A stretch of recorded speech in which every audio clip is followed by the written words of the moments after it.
Good morning, welcome to Monday Moments with Fran. I hope you are doing well and you enjoyed your weekend.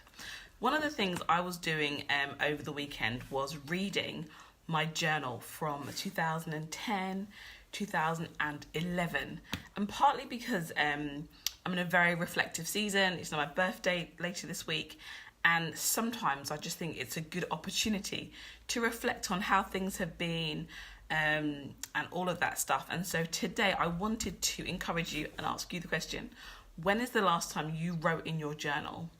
Do you even write in a journal? If you have never done it, maybe have a try.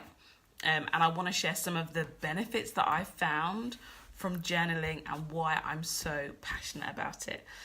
First things, on a very practical level, if you don't enjoy writing, you may not enjoy journaling. And actually it's not for everybody, but if you haven't tried, I'll definitely suggest you try. Find a journal that you physically like the look of.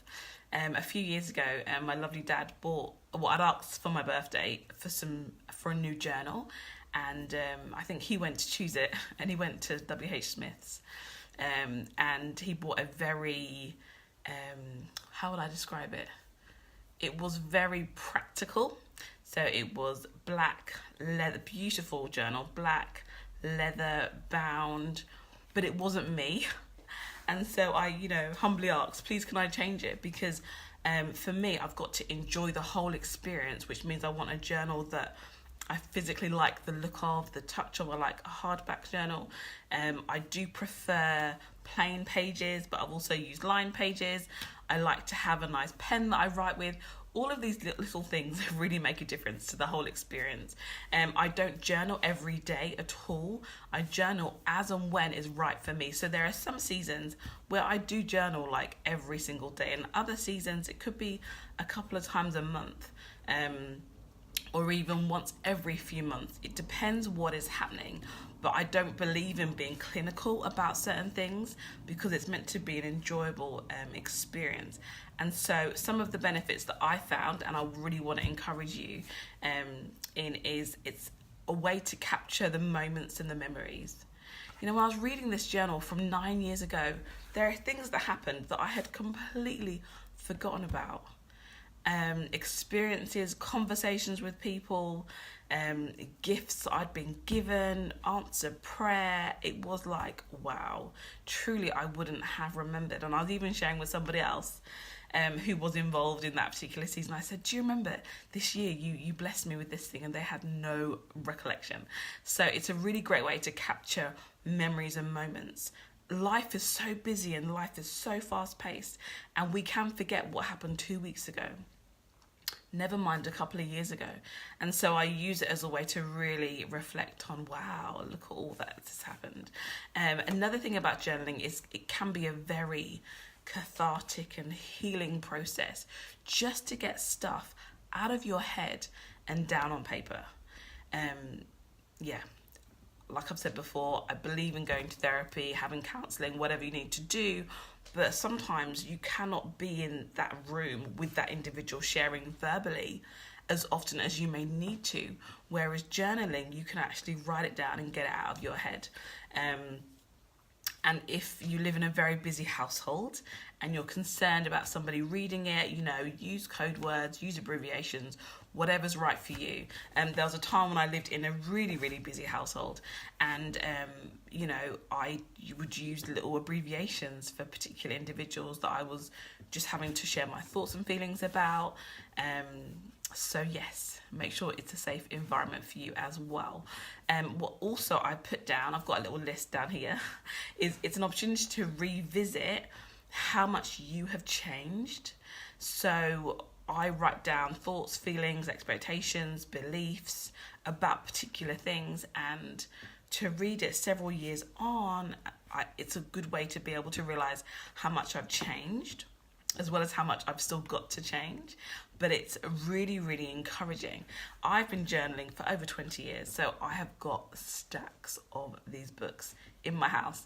And periodically I'll dip in and dip out. And what I don't do, I don't say, right, it's a new year, let's get a new journal.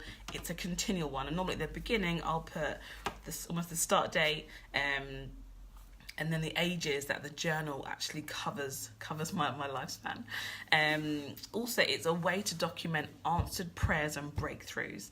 At the beginning of every calendar year, I put down expectations and prayerful expectations about me and my family, my situation, and in months or sometimes even years to go back, and I put a little tick and said how it was answered, and a date is so encouraging, and it's an incredible reminder that God does answer prayers.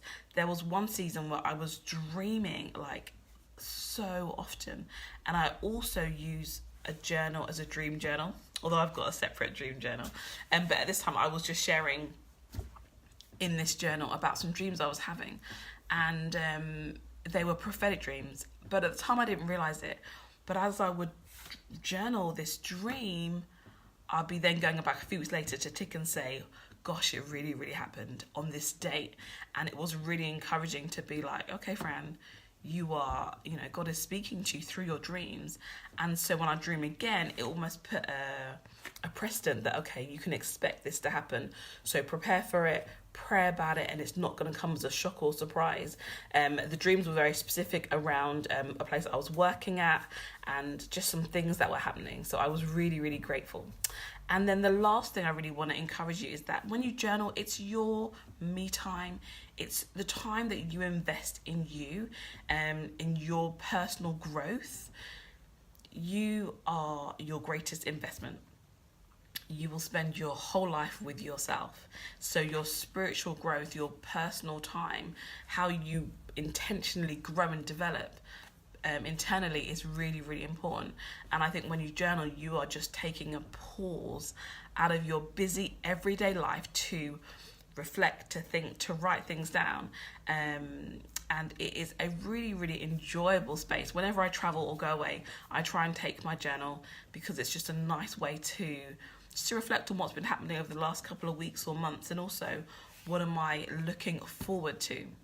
So if you haven't journaled in a while, definitely encourage you, get a journal, get your journal out, or maybe go and get a new one, and just take some time to write your thoughts down, feelings, prayers, whatever. Use it as a way to intentionally develop and to reflect, because life goes so quickly, and I think it's a great way to be able to chart our progress and chart where things are going. So slightly different encouragement of the week. If you don't journal, if you've tried it and you hate it, fair dues. And if you've never tried it, definitely encourage you to try it and let me know how you get on. But have a fantastic week. Remember to go and encourage somebody else. Encourage them with uplifting words, with your prayer, with your support. Even a smile can make a difference in somebody's day. Okay, stay blessed.